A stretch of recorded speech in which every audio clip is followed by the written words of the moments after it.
Welcome to the Slop Farm. Enjoy the video. You begin now, confirm the safe lock model and ensure you have the correct combination because wrong assumptions waste time. Once done, return the handle to neutral and set the dial to the marked start point, typically 0. Make sure to clear the mechanism by rotating the dial clockwise 2 full turns. This resets the tumblers. You're ready to enter numbers, so focus on precise stops. Keep steady pressure on the handle while turning. This prevents false engagement and helps you feel the gates. Now enter the combo with intent. Turn the dial clockwise to the first number, passing it twice and stopping on the second approach. That aligns the first wheel. Then, reverse counterclockwise to the second number, pass it once and stop on the next approach so the second wheel sets. Next, clockwise to the third number, stop precisely and hold the dial steady while you apply gentle pressure to the handle.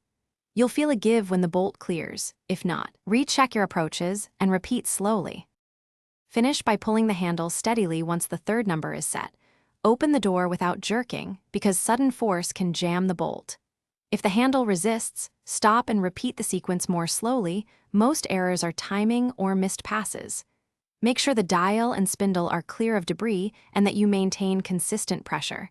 Use a rubber grip for better feel. If repeated, precise attempts fail, consult the manufacturer reset procedure or contact a qualified locksmith to avoid damaging the lock. Thanks for watching. Consider subscribing if we helped you today.